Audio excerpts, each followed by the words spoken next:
Genre, a French word meaning a certain kind of thing. Leave it to the French to find a fancy way of saying something, whatever. It's become the foundation for storytelling, a foundation for fiction, and thus a foundation for fictional universes. Something I will need to make a choice on, to even consider continuing this quest. Genre. It's such a broad, almost meaningless term at this point. Too many things mean genre. I'll have to pick apart the word, pick apart the concept in order to use it. Genre can be many things. It can be the setting, the actual kind of world that a story takes place in. It can be the style, the way that a story is told, the elements of a story that are focused on. It can also be the kind of story told, the type of plot that the story revolves around. So what will I be using for this fictional universe? Well, let's start with the setting. What is a setting? When you boil it down, the primary colors of narrative settings for fiction, usually end up being historical, fantasy, and science fiction. Historical, which includes contemporary, meaning something set in the present, is fairly straightforward. It's based on what we know of a time. Even if we extrapolate something, if we focus more on some things and ignore others, if we focus on the grimy streets of Victorian London while ignoring the major politics of the area, if we focus on the tensions across the world in a contemporary setting, but ignore the everyday bothers that everyone is encountering, it is still a matter of how are or were things really in this period of time, and we can go as close to them as we feel comfortable doing. It's about facts and how you use it, about recognizing something that we know. Sci-fi speculates on that. We don't know the future. We don't know what the future will bring. But science fiction, sometimes also called speculative fiction, dives into it, tries to take what we know of the world today and what we know of history, and then extrapolate how the future might look. Add to that fanciful ideas, wishful thinking, dread, all kinds of imaginative concepts that a writer might want to insert into the story. And you have something that is perhaps not entirely correct, but at least seems within its own descriptions to be plausible. Something that could happen if certain things come to pass. Fantasy is another beast entirely. Nothing predicted, everything fanciful. Myths, ideas, emotions, wishful thinking, nightmares that have no ground in reality, just things that occupy the mind, ideas that set up shop in the head of creative thinkers. Fantasy doesn't have to be real. That's why it's fantasy. Fantasy is the realm of magic and goblins, things that could be interesting, could be fun, could be scary if they existed, but there's no reason to ever believe they did or will. They are there exclusively for the story. And it is these three primary colors, the fact-based historicals, the speculative sci-fi, and the imaginative fantasy, that together allow the creation of a multitude of settings. You want a little fantasy into your contemporary? Well, you're going to have common people hunting monsters that shouldn't be able to exist through downtown New York in the year of our Lord 2010, using guns and talismans to carry out their missions. A little bit of historical fact, the real world that they are in, mixed in with the monstrous of fantasy, monstrous ideas, monstrous fears, monstrous concepts that do not belong in historical fact. You want to take history and put in some science fiction, have someone develop futuristic weapons in our day, or even in another day. You want it in the past. You have steampunk with people in Victorian London running around with overpowered guns and gadgets based on a future that never came to pass, a science fiction in the years long gone. You can mix and match as your heart desires and create a true plethora of settings with these three concepts alone. So which do I choose? It's not easy, but I've made my choice already, of course. Contemporary, today, the present, yesterday or tomorrow, maybe, but the time we know, the world we know, but from an odd angle. It's contemporary, but with touches of everything. It's a mix-up, a contemporary, fact-based setting with people, places, and most of all, mentalities that we can all recognize. But the fantastical and the science fictional, if there is even such a word, is trying to creep in. It's all leaking in from the sides. So not a specific, well-renowned genre, more of a everything might happen, but grounded in contemporary concepts. That is setting for you. But genre is so much more. There's how the story is told, the style of a genre.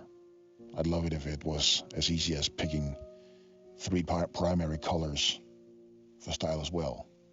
But things are not always that straightforward.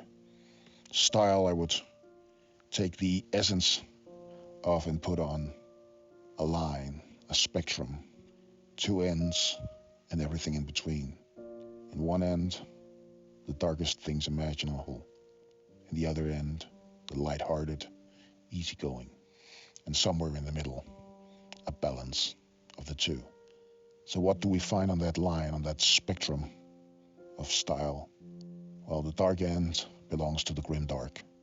The name may suggest it, a grim and dark style in which nothing really matters, in which everything might die or be destroyed at a whim, where there are no heroics, where there's no hope, where there's only violence and death, fear.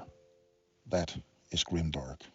There is no point in trying to improve anything in grimdark. There is nothing to strive for. Stories are all about enduring, surviving, managing to do whatever needs to be done in order to further something in a world that is raw evil, raw chaos, raw brutality. It's not about heroes and villains. Everybody is a villain. It's about what you do when everyone is. Take a bit of the oomph out of grimdark, and you might end up with something like nihilism. Nihilism has no hope either. It's dark. There are few heroes. There is very little that can be done. Things are too big, too daunting, too powerful to do anything about. What you lack is the outright brutality, the outright violence. Nihilism is philosophical. Nihilism is not about the brutality, it's about the futility. It's about feeling small in a huge cosmos. It's about feeling helpless, but it's also about trying to do something nonetheless. Like grimdark, it focuses on what can be done within this horrible, horrible world. Little cases, things that in the greater scheme of things seem meaningless, but they are what you have to hang on to. Nihilism constantly reminds you of how worthless you really are, even if you feel like what you're doing is succeeding. Or you could end up with splatterpunk. Splatterpunk is the brutality. In many ways, maybe also the futility of grimdark, but without the nihilism. Splatterpunk revels in the horrors of a grimdark world. Splatterpunk is violence, it's overkill, it's frolicking in suffering, and it's gory. It's a dark, artistic endeavor to use as much overkill and insanity to get ahead in a world that is cruel beyond our common understanding. Sometimes it even leans on the comical, but darkly comical. The humor of seeing horrible people come to horrible ends in crazy ways. It's dark and it's brutal, but it loves it. Moving away from these darknesses, we get noir. Noir doesn't lie about the world. Noir doesn't pretend that the world is a good place. Like the others, noir dives freely into the fact that corruption, abuse, brutality, callousness, and just cold psychopathy all exist. They are a part of our world, of our nature, of our reality, and they are a part of the everyday life of people in these stories. But the people in these stories have one mission above all others, and that is to hide the fact that the world is a horrible place. To help those who can ignore it, keep ignoring it. To help those who drink and dance their nights away, to be carefree, to not notice the horrible things that happen. These stories take place between the horrible world that we know is real and the fanciful world that others, the lucky ones, manage to dream of being real. Noir is about studying these horrible things with a cold, professional distance and trying to manage not to let the world get to you before it gets you in the end. A little more lighthearted, perhaps in many ways, leaves us with just gritty. Gritty is very much like noir in many ways. It accepts that things are hard, that the world is brutal and uncaring. But gritty has something that none of the other styles discussed have. Gritty has hope. Gritty accepts that things are bad. Gritty accepts that you can die from small wounds, that innocents get hurt, that bad guys get away with things. But something can be done about it. You can win. You can defeat the bad guys. You can make the world better. It's just really, really difficult. And it will take sacrifices that you may not be willing to make. That is gritty. Beyond that, we start to leave the darkness. We start to step out of the cave of despair and into the light of a new world. I like to consider the balance point between light and dark to be casual. Nothing is made to be too wonderful to be real. Nothing is embellished to make things look prettier than they are. But you don't dwell on the dark things either. There are good guys and there are bad guys. That's how things work. Sometimes one wins, sometimes the other wins. But you try and make the world better from your point of view. And whatever comes along, you deal with it. It's a balance. The good versus the bad.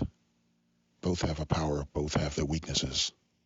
And it's up to you to use one to explore and exploit the other. And from there on, the scales start to tip. We start to move into the lighter side, the funnier side, the optimistic side. The first step on that path is something that seems to have attained a name for itself very lately, and that is pathos, not pathos. Pathos is drama, great emotion. Pathos undermines that. Pathos is taking great things, great moments, great battles, great experiences, and taking them with a smile and a joke. It's quipping at a terrifying monster in the night. It's making light of the powers that a villain has over you and their victims.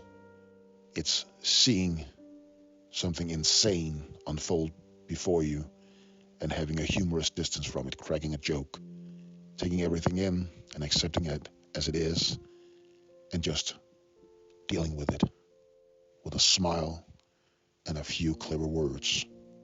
If anything, the champion of pathos has for a long time been the Marvel Cinematic Universe.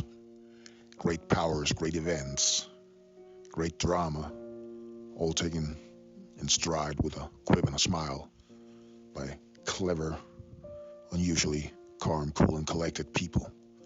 But it's found in so many other places, both in modern cinema and in stories of old.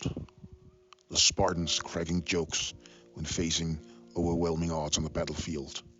Detectives in old London having a smile and a quick comment at the cruelty and brutality that they deal with on a daily basis.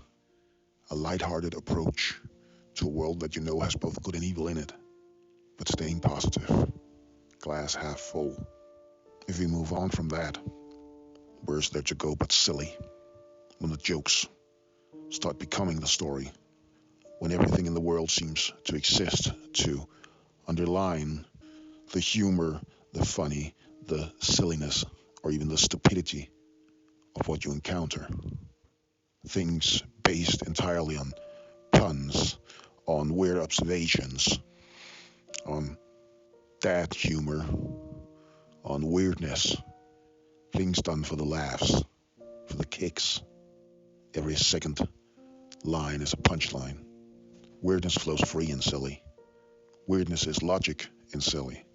If it's fun, then it's realistic. There's still place for darkness. There's still place for brutality. There's still place for fear or dread. But what is done with all of these things is anchored in humor. The great monsters that stalk you in the night get scared away by a hysterical girl swinging a cheese grater out of frustration at being disturbed in the middle of her midnight snack. The mighty armada racing towards your planet, ready to destroy it, is undone by some random stupidity of one of their own, or by being tricked by some clever ploy. There is darkness, there is brutality, there are villains, but they're dealt with humorously. It's never about the darkness. It may be about the challenge, but it's never about the darkness. And from then on, we cross into goofy territory. Silly might take things from a humorous angle, a humorous perspective. They may twist how reality looks just a little bit to make sure that things are more fun than scary. But at least they stick to their own rules. Goofy has no rules. When the style goes goofy, anything can happen. Any joke can be reality at the snap of a finger. Want to pull a hammer out of nothing to smack your enemies just to make a point? Why not? Want some complete and utter silly pun to become reality in defiance of all laws of nature? No problem. This is where stories become cartoony, where realism doesn't matter in any way. Anything systematic, anything rational falls apart. So of all of these styles, what will I choose? What will the defining style be of this fictional universe? It shouldn't come as any surprise that I would pick something that lines up with this gruff demeanor, with this hard shell of an exterior that I carry around, with the seriousness. Of course I pick silly. What else would I? A contemporary, silly, fictional universe, a place where strange things may happen, but they're still rooted in the world that we see around us, in the logic of the modern age. But everything at its heart is a joke. It's not about being lost in the darkness. It's about pointing at the darkness and making fun of it, even if that fun in itself is dramatic. So I pick silly. I pick silly. Which leads us into the third aspect of genre that I feel like going into here. The third part that needs some kind of decision on my part, which is plot types. Now, plot types differ from setting and style in that it's almost expected of them to change at least a little from story to story. And a fictional universe has to make room for a lot of stories. But nonetheless, There will always be tendencies to drift towards certain kinds of stories, certain kinds of plots. So understanding what is out there is helpful to make that decision. And a bit like setting, there can be said to be a trifecta, a three colors primary set of plots. The three primary colors of plot can, in most cases, be considered to be action, mystery, and drama. Or, in other words, plots based on doing, plots based on thinking, and plots based on feeling. How do they differ? Well, action is about knowing what to do. There are very few questions in action. You have a purpose that you need to fulfill. You need to get somewhere. You need to do something. You need to destroy something. You need to save something. Whatever you need to do, you have a very clear idea of how to do it. What the story is about is you actually doing it. This can be fighting. This can be business meetings. This can be confrontations between lovers or between old friends. It can be sports. It can be cooking. It can be anything. The essence of action is that you know what you have to do. Now the question is just, can you do it? Mystery is not like that. In mystery, you don't know what to do. You don't know what the answers are. Don't know what the path ahead really is. You have to figure it out. You have to think about things. You have to gather information. You have to understand your surroundings. You have to understand the story that you are in. You have to ask questions and find answers. And when you have all the answers, you must ask questions about what those answers mean. The purest mystery is the detective story, finding out who did something, who killed someone, who stole something. But mystery is so much more. Being lost in a strange city, not being able to figure out where to go, that is a mystery. Being faced with people and organizations that you have no idea how came onto you, how they found you, what they want with you, that is mystery. Mystery is not knowing. Action is knowing. Mystery is not knowing. So what then is drama? Drama takes a step to the side of all of this. Drama is not about knowing or not knowing. Drama is about reacting.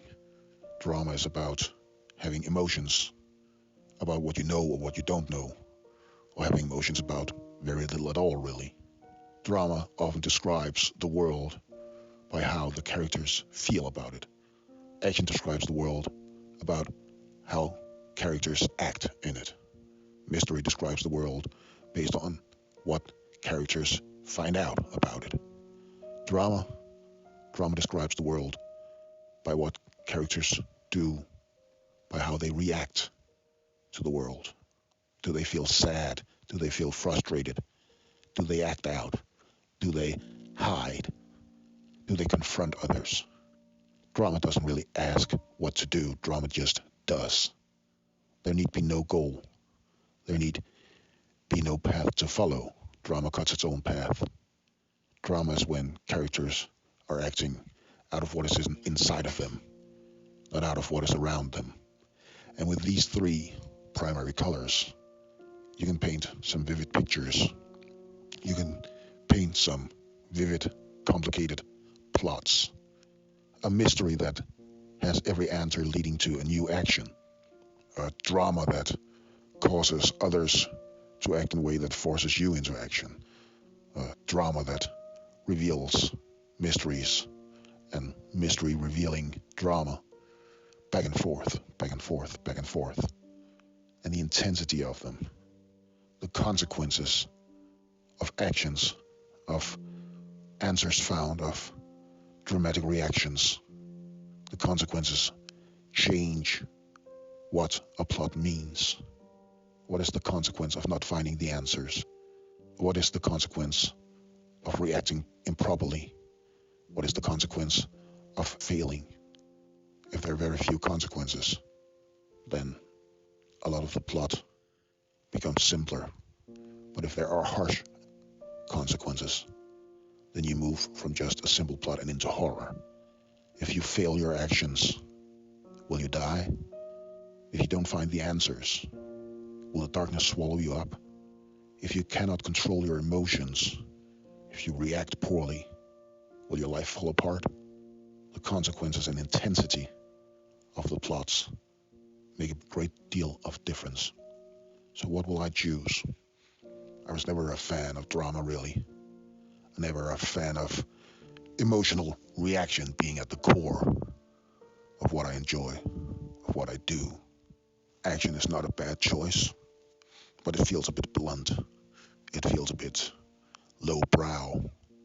Mystery, on the other hand, a bit too ethereal, a bit too highbrow, a bit too academic. So a pendulum that swings between action and mystery might not be that bad of a thing. Adventure might be the proper term. Going out doing things and figuring out things about the world. Exploring, carving your path in the world. Seeing the world for the first time, again and again, and having to deal with that. I think that is where I will lay my stories down. But how? How will I then tell the stories? What stories will I tell? Well, that's a question for another time.